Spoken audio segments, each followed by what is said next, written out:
humans.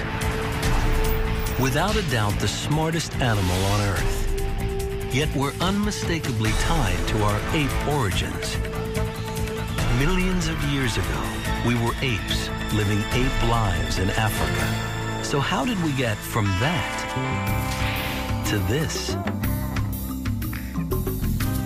What happened? What set us on the path to humanity? The questions are huge, but now there are answers. At the threshold of humanity, one ancestor contains tantalizing secrets. It is known as Homo erectus. Homo erectus had a slightly smaller brain, slightly bigger jaw, but it's basically us. Basically us, almost 2 million years ago. New finds are revealing the truth about the ancestors at the heart of our evolution. Here were the trailblazers who first left Africa, the first fire makers, the first hunters. These creatures were capable of analyzing possible uses of tools and coming up with a technological solution to the problem of how do you kill a big dangerous animal without getting killed yourself. Homo erectus pioneered what it means to be human, colonizing whole continents and creating the first human societies. Our ancestors began to care about what others thought and care about what that individual thought about them. Now, new discoveries are bringing them alive as never before. At last, we come face to face with the ancestors at the birth of humanity, right now on Nova.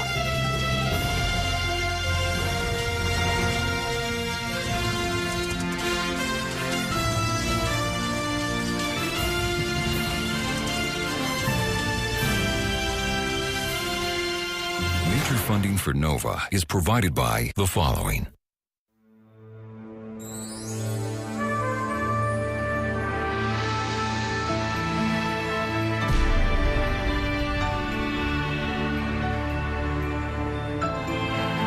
The Great Rift Valley of East Africa. 2 million years ago, these spectacular plains and canyons witnessed a mysterious event. The birth of the first ancestor we can really call human. New discoveries are revealing a creature surprisingly like us. A world traveler, a toolmaker, a hunter, tamer of fire, creator of the first human societies. Amazingly, the qualities that make us human began not with our own species, Homo sapiens. The true birth of humanity began much further back in time, millions of years ago.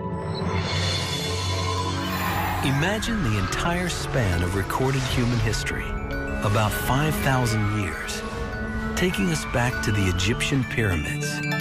Double it, 10,000 years, to the time when plants are domesticated and agriculture begins. Double it again, 20,000 years. Ice Age hunters are painting stunning images on cave walls, and keep doubling, 6 more times. Only then do we encounter our ancestor, Homo erectus, in Africa's Great Rift Valley.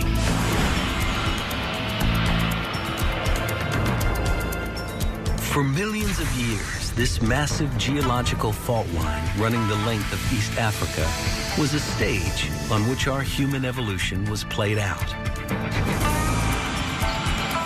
It all started with the first apes to walk upright on 2 legs, about 6 million years ago. There were many different types, all variations on the same theme. Ape-like creatures with small brains. The fossil known as Lucy is the most famous example. Here she is, just 3 foot 8 inches tall, with a brain the size of a chimp's.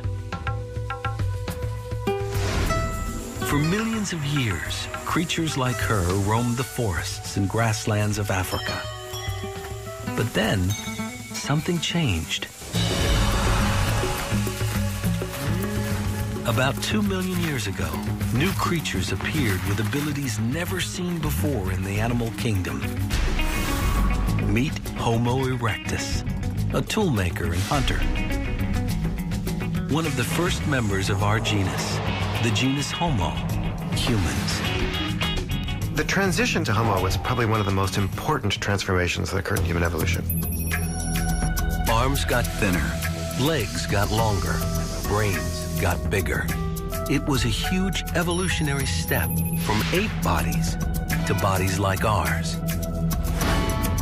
But what about the things that make us distinctly human? Creativity, intelligence, caring for each other. How can we know when these got started? With only skulls and bone fragments to go on, how could we ever know what those first humans were really like? It would take a momentous find to shed light on their lives. Lake Turkana, northern Kenya. Surrounded by volcanoes and vast expanses of baking desert. In 1984, famed anthropologists Richard and Niamh Leakey were working at this remote inland sea. I was actually on the east side of the lake, and then Richard flew over and said, "You've got to come, there's something really exciting." As the first family of paleoanthropology, the Leakeys were used to fossil finds. But this was very special. One of Leakey's team had found a skull fragment of one of those early humans. He could tell from its size and shape it was Homo erectus. And there was more than just a fragment. So we started looking at this site on a more extensive basis, and of course, once we did, we found the rest of the skull. A complete skull was rare enough, but it was just the beginning. Soon, parts of the Homo erectus skeleton, which had never been found before, started to emerge. We couldn't believe it, but we started getting pieces of ribs. These were parts of Homo erectus that nobody actually knew about, nobody had ever seen before. So every bone that came out of the ground was something brand new to science, and we were looking at these things, and it was really amazing. And here they are, the actual bones of a human ancestor who lived over 1.5 million years ago. It's the earliest human skeleton ever discovered. The Leakeys called him Turkana Boy. His bones have revolutionized our understanding of the transition from ape to human. The really important thing about Turkana Boy is how complete he is. We've got arms and legs and bits of his spine and his ribs. And usually when we find these things, we get very excited about one little bit of bone. But that little bit can't tell us very much about an individual. So having a nearly complete skeleton, we can start to ask big questions. The first big question was, what did he look like? His skeleton tells us he was 5 feet 3 inches tall, with a build closer to a man's than an ape's. But how close? Paleo artist Victor Dieck specializes in painting and sculpting our human ancestors with precise anatomical accuracy.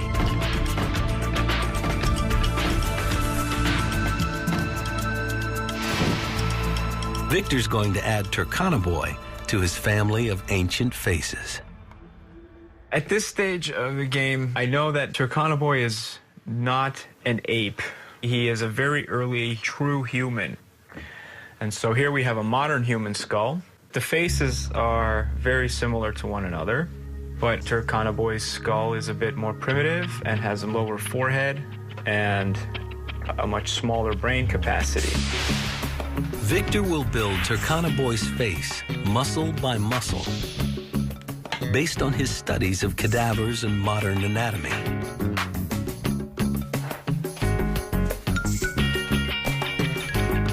While his head may be primitive, Turkana Boy's skeleton is surprisingly human.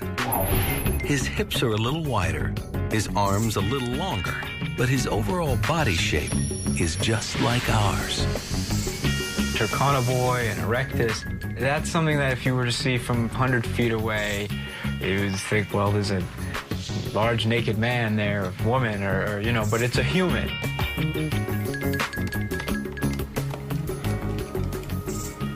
It will take Victor a week to flesh out Turkana Boy's face. Meanwhile, a team of animators is at work creating scenes that will bring Turkana Boy and his people to life. To make sure they do it accurately, they have enlisted the help of Harvard anthropologist Dan Lieberman. They had a more forward position of the palms when they ran. Just slightly. There you go. The blue-suited actors are there to create movement references for the artists. In the final animations, they will be replaced by Homo erectus bodies. And action! Their heads and faces based closely on Victor's model. As Turkana Boy's forensically reconstructed head nears completion, a face emerges that looks a lot like us. Now, for the first time in 1.5 million years, here he is, our ancestor, the Homo erectus, called Turkana Boy. But what he looked like is only the beginning of his story.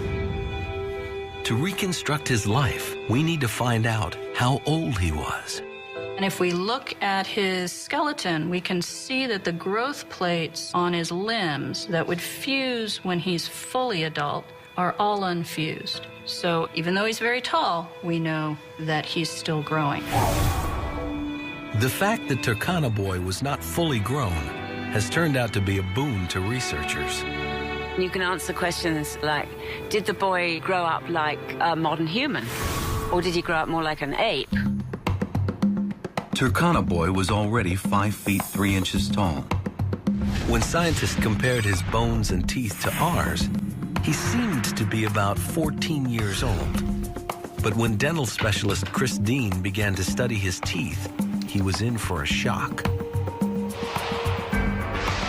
It turns out that all teeth, fossil or not, preserve a remarkably precise record of childhood. This is a fossil tooth, and we can see the enamel cap, which covers the core of the tooth, which is made of dentine. Dentine is just another word for ivory. And within the enamel, you can see the rods, which are running from the enamel-dentine junction here out to the surface of the tooth. Enamel has a regular growth pattern like the rings of a tree.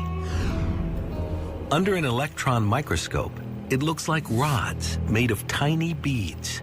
Each of the little beads along these prisms represent one day's growth, because the cells which produce enamel are actually under the influence of a circadian or daily clock. And those secretions during the day speed up and then slow down, and there's a permanent record of that in every tooth. So you can see rods running all the way through this tissue, and every day along the rod there is a wobble where the tissue slows down and then speeds up. So if you count the beads in these strings, you can figure out exactly how many days that tooth has been growing. When Chris looked at the fossilized teeth of Turkana Boy, he got a huge surprise. Turkana Boy wasn't 14 years old, he was 8. What that implies is that the growth of the Turkana Boy resembled more closely that of chimpanzees today. To be 5'3" at age 8, Turkana Boy must have grown up very fast, at a rate closer to chimps than us. A chimpanzee's childhood is short. It is sexually mature at about 7. Human childhood is longer. We reach puberty at about 12. So as humans evolved from apes, childhood was extended. But what advantage could be gained by having helpless children around to feed and care for who take so long to grow up? The mystery of prolonged childhood is at the heart of human evolution. It may be related to brain size. We humans have the biggest brains in the animal kingdom in relation to our body size. They're so big that most of our brain growth has to happen outside the womb. or our heads would never get through the birth canal. A long, slow childhood gives our brains time to grow after birth, and time to learn everything we need to function in our complex human societies. That's the advantage of prolonged childhood, for us at least. But what about Turkana Boy? His brain was 900 cubic centimeters, smaller than ours, but more than twice as large as a chimp's. So was he on the way to thinking and talking like us? Ralph Holloway believes he was. He's been collecting the brain endocasts of human ancestors for over 30 years. An endocast is a mold taken from the inside of the skull, which reveals the shape of the brain. Ralph is particularly interested in something called the Broca's area. Broca's area is involved with memory functions, executive functions, but it does have a very important role to play in the motor aspects of speech. In the brain of Turkana Boy, Ralph believes he sees evidence for something remarkable. A change in the Broca's area tied to communication. Broca's caps regions on the Turkana Boy are fully modern in terms of their appearance. It is good, solid evidence for having the ability of symbolic communication. In other words, language. It's a controversial idea, and we'll never know for sure if Turkana Boy could speak. But there are other clues to his intelligence. The stone tools he left behind. Homo erectus made tools like this hand axe here. It's been chipped extensively on both sides. The point enables one to do piercing tasks. The heavy bit here can be used for cracking bone or chopping wood. It's a very, very versatile tool and a sharp one. It may not look like much, but the stone hand axe marks the birth of technology. Homo erectus has left us many signs of his inventiveness. Here in central Kenya, Rick Potts has been studying a treasure trove of Homo erectus stone tools. Stone tools represented a momentous change because once you had tools in your hands, all the foods in the world could open up to you. That represented a tremendous survival advantage. Here is a cache of over 500 stone hand axes made by Homo erectus. Just a mile away, Rick visits the quarry where for thousands of years, these ancestors came to shape stone into tools, leaving behind unused fragments. In the crevices at my feet, there were thousands of fragments of stone from tool making. And there were several scars where Homo erectus struck huge flakes. We also see evidence that they could recognize flaws. They could see which ones would break if they took them away. So they simply discarded them here. What's amazing about that is you could imagine an early Homo erectus sitting right here making decisions. The kind of decision-making it takes to create a stone tool has been researched extensively by John Shea. I'm just going to tap it a little bit. I'm just checking it out to see if there's any internal flaws before I do it. There may be one in here. It feels like there might be something in there, but I like a challenge, so I'll map it anyway.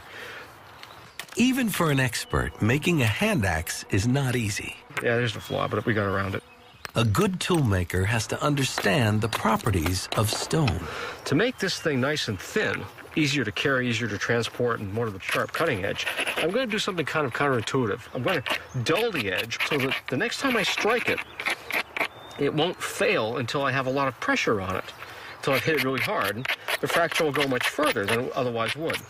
So that Homo erectus did this tells us they were capable of thinking ahead, of planning the consequences of their actions. So let's have a look here. What'll happen here? Many of these stones have hidden defects. Okay. Failing to spot them could spell disaster. There's still a flaw in there. I can hear it. I can tell, yeah, see this? It's right there. Now, I've worked around it, but if I were an early human and spotted this, I would stop making the hand axe right now. If I'm out running around the savannas chasing a rhinoceros and, I'm butchering a rhinoceros as the lions are circling and my hand axe breaks, I'm in trouble. So, I go home tonight, I'm still going to get fed, even though I didn't make a perfect hand axe. As Homo erectus, I might end up being the meal instead. A skilled craftsman, Homo erectus had evolved a new type of intelligence. But his bigger brain came with hidden costs. Modern brains consume 25% of our body's energy. Our brain happens to be the hungriest organ in the body. And in order to support a brain our size, we need lots of calories.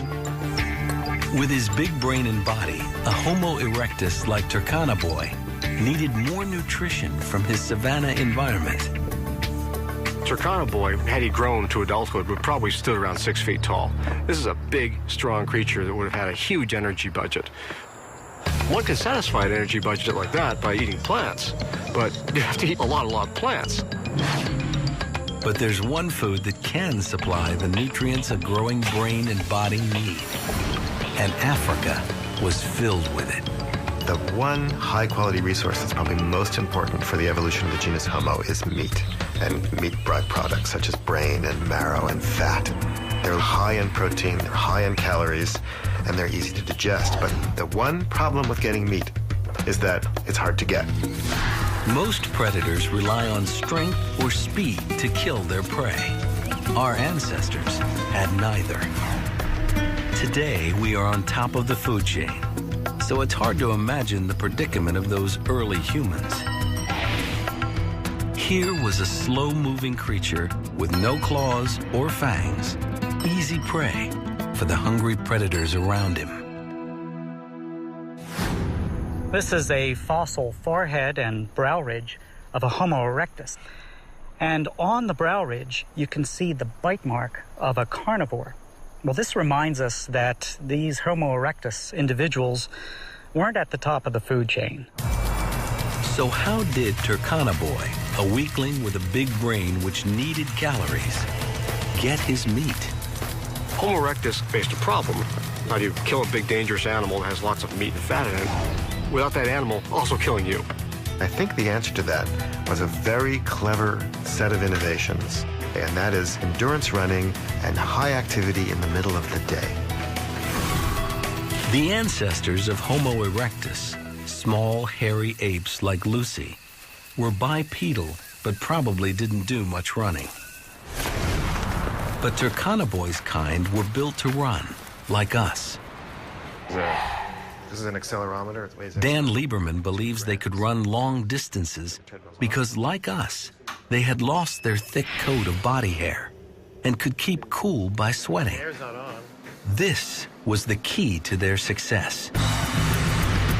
But how do we know if these crucial changes go back all the way to Turkana Boy's time, over 1 million years ago? Skin and hair are rarely preserved in the fossil record. So to find out, we have to look to a creature that's been intimately connected with hair for a long time, the louse. All animals seem to have some type of lice that parasitize them. Mammals have them, birds have them, even fish have types of lice. But most other creatures have only one type of lice that parasitize them. Humans have one kind of louse on their heads and another in the pubic area. Geneticist Mark Stoneking asked himself why. The answer that seems obvious is that when we had body hair all over our bodies, we had one type of lice, but then we became hairless until we only had hair on our heads and in our pubic region. And so therefore you would have this hairless geographic barrier to contact between the two. Mark was surprised to find out that the human pubic louse is very different from the human head louse. Somehow, in the past, it seems to have come from gorillas. Because the pubic lice is actually more closely related to gorilla lice. Now, how it is our ancestors got pubic lice from gorillas, I wouldn't care to speculate. But nonetheless, one needs gorilla lice in order to really work this whole thing out. The most likely scenario is that when we lost our body hair, the original human louse migrated to our heads, leaving the pubic area temporarily unpopulated by lice. When our ancestors had contact with gorillas, perhaps sleeping in their nests or scavenging their bodies for meat, the gorilla louse colonized their pubic region. Eventually, it turned into the human pubic louse of today. So if we could find out when the human pubic louse and the gorilla louse diverged, we would have a rough idea of when we lost our body hair. Fortunately, there's a way to figure that out. The genetic dating technique known as the molecular clock. It's based on the fact that the sequence of chemical bases which make up DNA mutate at a regular rate. It's just a very simple idea that the rate of change in DNA sequences is more or less constant over time. And that means that you have a way of determining when two species last shared a common ancestor. By counting the number of differences in the genetic code of two species, scientists can determine how long they've been evolving away from each other.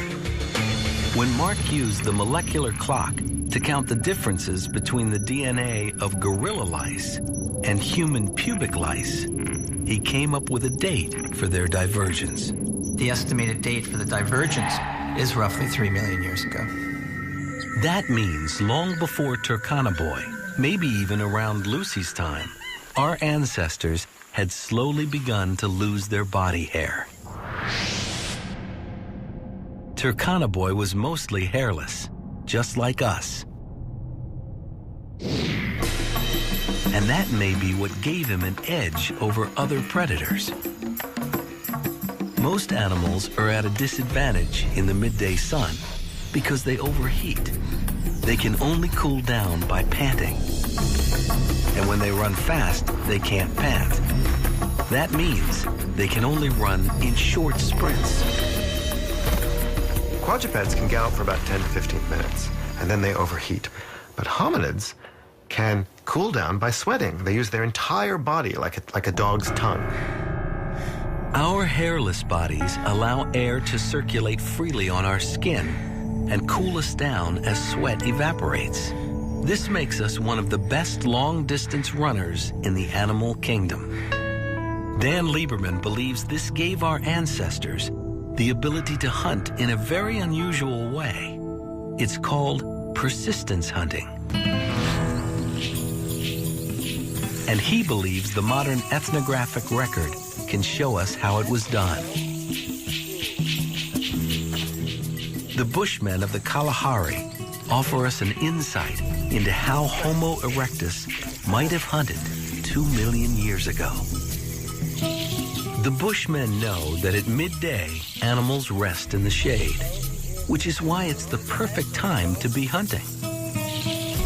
Once they locate their prey, in this case a kudu, the marathon begins.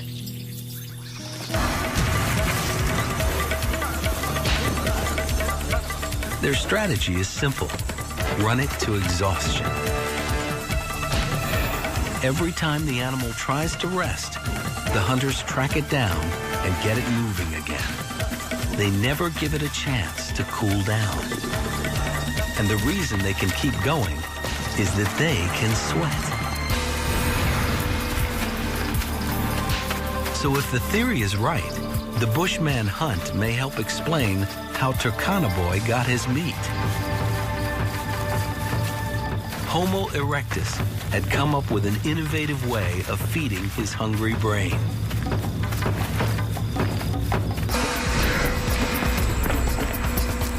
In this modern hunt, the Bushmen ran in the fierce heat for over 4 hours. The kudu was finally immobilized by heat stroke. Turkana Boy wouldn't have had steel-tipped spears like the Bushmen, but he wouldn't have needed them.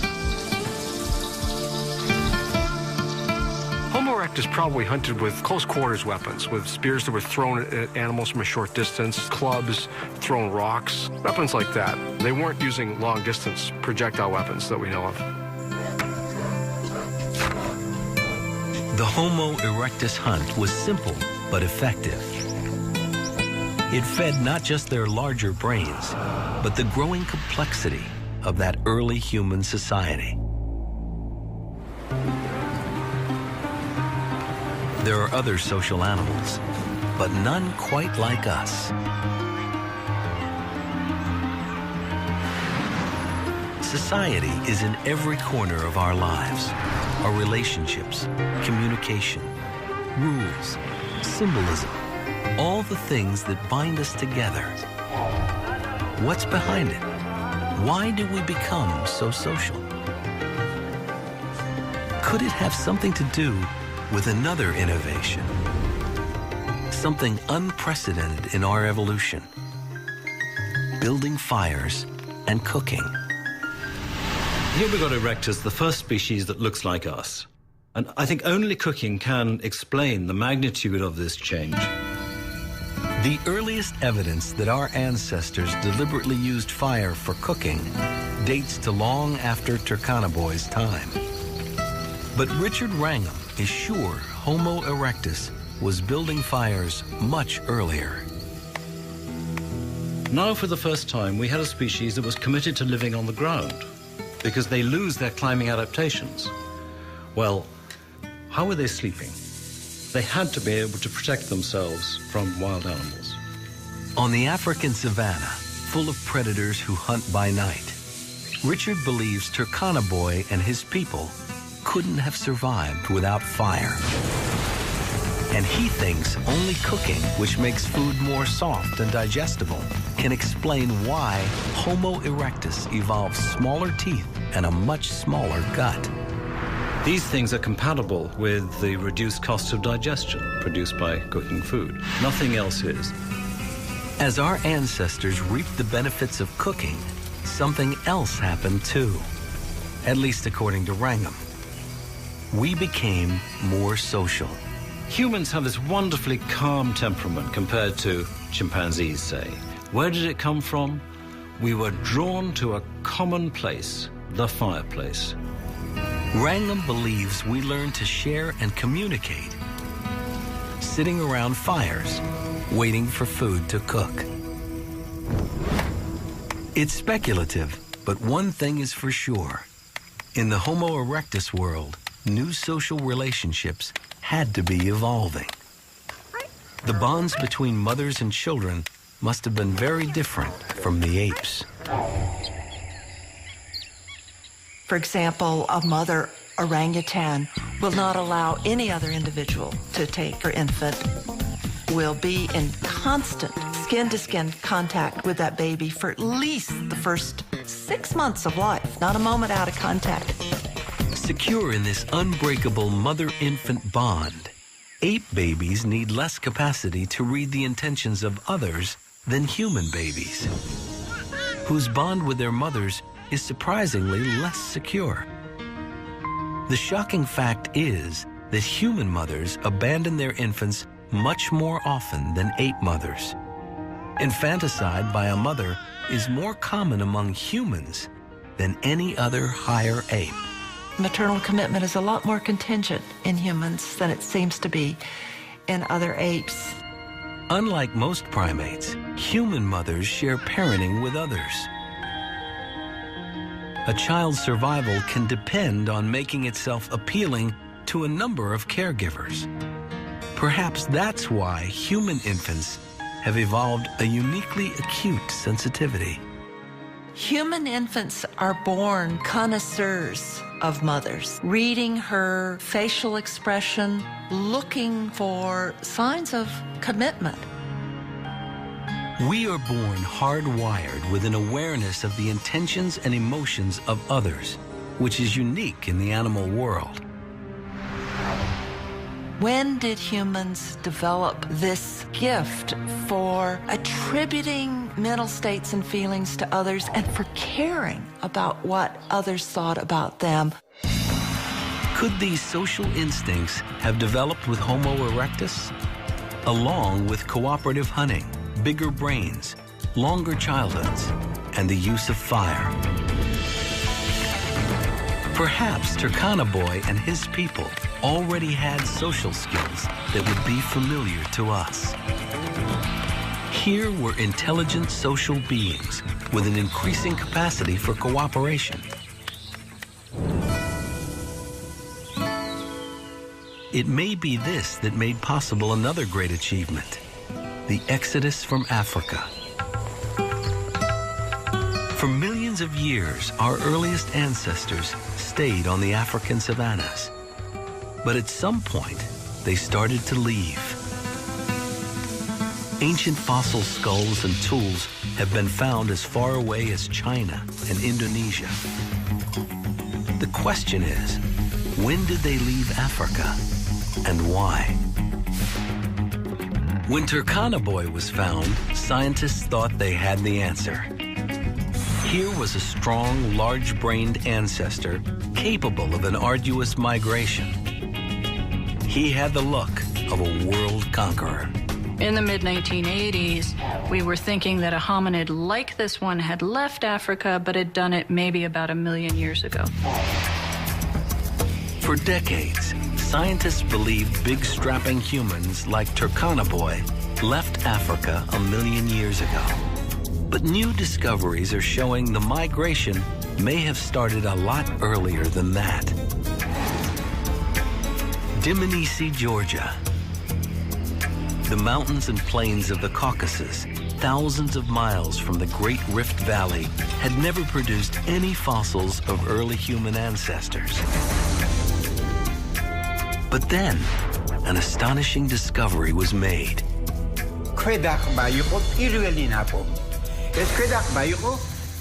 It was a lower jaw with teeth downward, this way in the ground. So when I started to clean, those front teeth came to light. It became obvious to me that we had found some kind of hominid. But what kind? The jaw seemed to be a primitive form of Homo erectus. But at first, hardly anyone believed it. In 91, when we found this jaw, a lot of scientists were quite skeptical about it. Because it was very hard to imagine Georgia, Caucasus, to be on the map of the human evolution. Since then, Dmanisi has been put on the map of human evolution in a big way. The site has turned up a treasure trove of Homo erectus fossils. They've transformed our understanding of who left Africa and when. They showed that the first humans to leave Africa were much more primitive than Turkana Boy. People thought that hominids that left Africa were very tall, like Turkana Boy, with big brains, advanced technology, and Dmanisi proved the opposite. At 4.5 feet tall, they were smaller than Turkana Boy, with more ape-like shoulders and a simple stone technology. They are much more primitive, they have small brains, and at the same time they were using very primitive stone tools. The next surprise came when they dated the site. The ancient Dmanisi landscape has been built up layer by layer over millions of years. 1.81 million years ago, massive volcanic eruptions deposited a layer of ash. The fossils sat on top of this ash, so must have been slightly younger, around 1.8 million years old. To the vast majority of scientists who believe that all our ancestors evolved in Africa, this was a stunning surprise. How had a small, primitive Homo erectus migrated to the Caucasus almost 2 million years ago, long before Turkana Boy? Scientists now accept that as soon as Homo erectus appeared on the savannas of Africa, they started to leave. Suddenly, with the origin of Homo erectus, we get this shift in body shape, and then boom, they're out of Africa right away. The Georgia fossils proved that Homo erectus left Africa much earlier than previously thought. An even more provocative find shows the migration may have started even earlier. 5,000 miles from Africa, the island of Flores, Indonesia. In 2003, researchers made a discovery so strange, nobody knew what to make of it. They found the bones of a tiny human ancestor, just over 3 feet tall, even smaller than the Dmanisi fossils. They called this baffling new ancestor Homo floresiensis, and because of its tiny size, nicknamed it the Hobbit. And this has created a tremendous amount of grief because we're not really sure of what we're seeing here. The size of the Hobbit brain endocast is roughly 400 cc's. That's barely bigger than the brain of Lucy, the famous bipedal ape from 3 million years ago.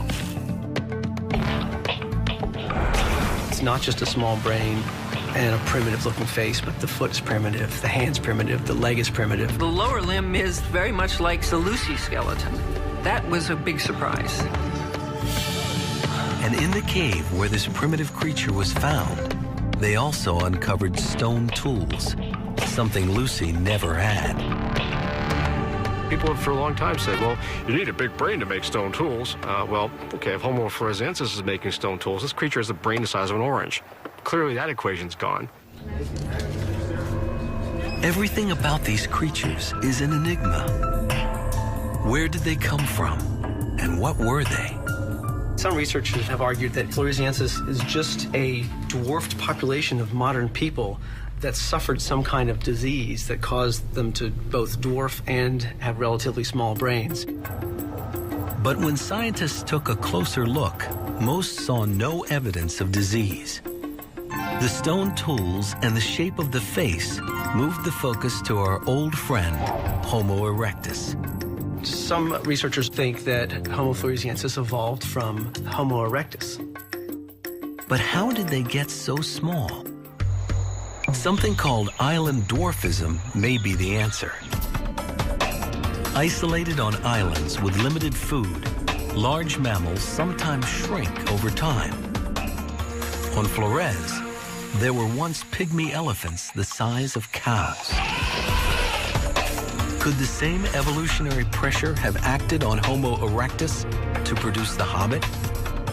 Or was this mysterious creature descended from an even more primitive ancestor? So perhaps we're sampling a period which is at the very beginning of the Homo lineage. So whatever the Hobbit was, perhaps its ancestors were the very first wave of migration out of Africa. Some unknown creature, part bipedal ape like Lucy, and part Homo erectus.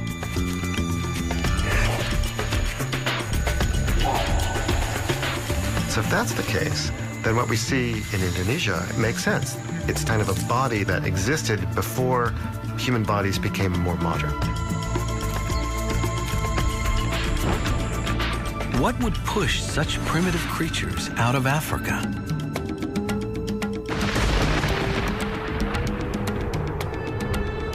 A key driving force behind the migration was probably a climate shift, which spread grasslands from Africa into Asia. And with the grasses went the game animals.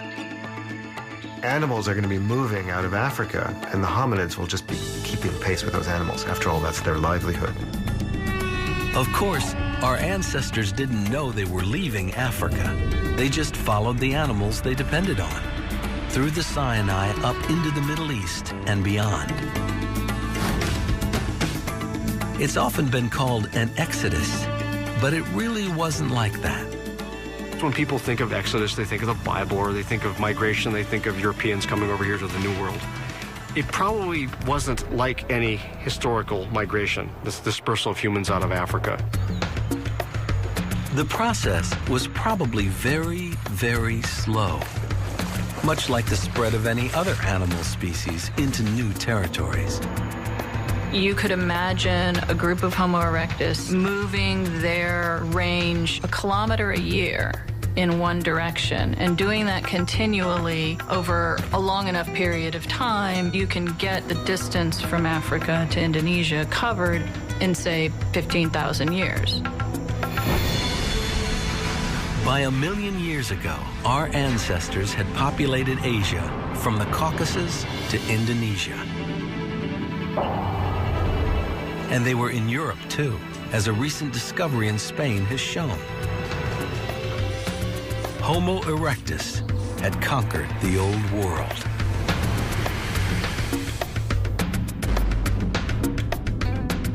The fact that they made it so far with limited technology and relatively small brains makes them seem even more remarkable. And their longevity was astonishing. A few pockets of Homo erectus may have been still clinging on in Asia just 50,000 years ago. That's a span of 2 million years. Our own species has only been around for 200,000. What was the secret of Homo erectus's success? The amazing finds at Dmanisi have given us one last clue. One of the skulls belonged to an old man. His jawbone revealed he had lost all his teeth well before he died. That was a real surprise. It means that this individual survived 2 years without teeth. For an elder to have survived that long without teeth must mean that others in the group were feeding him, perhaps even chewing his food for him. I love this story. This was a remarkable testimony from the past about the quality of emotional life that may have characterized Homo erectus. Here is a tantalizing clue to what may be this ancestor's most important legacy: the instinct to look after each other. And it helps us imagine Turkana Boy's final day on Earth.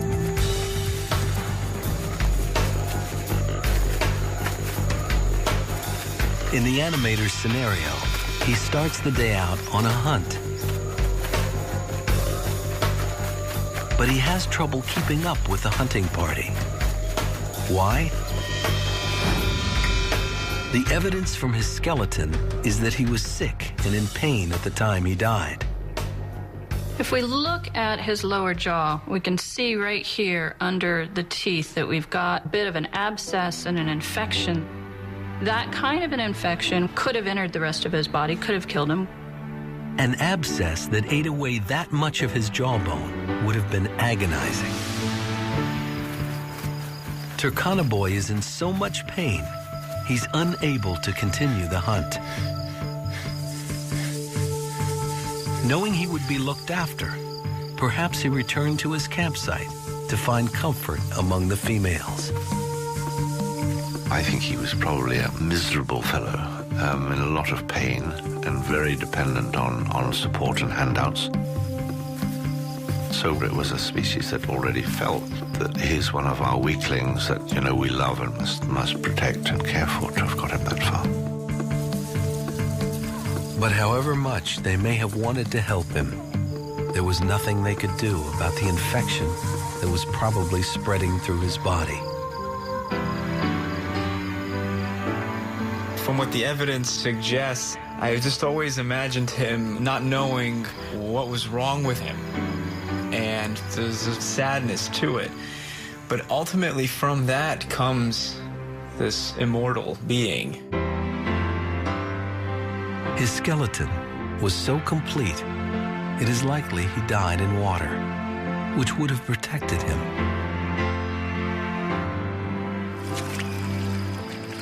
It's very unusual to get a skeleton because normally these things are eaten by carnivores. And in this case, it seems that the boy's body was washed into a swamp, and so the carnivores never saw it and never destroyed it. And it gradually decomposed, and as the rivers flooded, brought in more sediment, buried it. And you could see footprints of hippos that had walked all over the bones, and some of the ribs and things were standing vertically instead of lying flat on the ground. And you could sort of reconstruct the situation and how the boy, what had happened after he died and why he was complete. It really was an amazing experience to see it. For almost 2 million years, his bones were preserved by the earth. Their discovery opened a window for us on an unknown world. The world of the most successful human ancestor of all time, Homo erectus. They've revealed to us that mysterious moment when almost everything human was born. Our bodies, our minds, our emotions. Think of all we've become.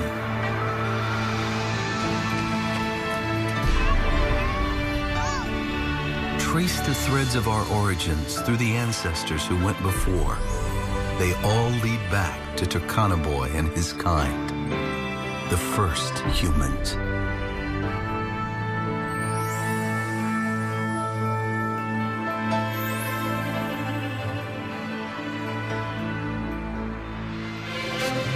Nova's got a brand new Evolution website with lots to explore about our ancestors. We want to know what you think. Bookmark it today and give us your feedback. Find it at pbs.org. For millions of years, our ancestors shared the planet with other human species. Why were we the sole survivors? Could the fate of the Neanderthals hold the key? This is one of the main goals of sequencing the Neanderthal genome. Groundbreaking evidence tells a new story of human evolution. Our story. Part 3 of Becoming Human. Last Human Standing. Next time on Nova.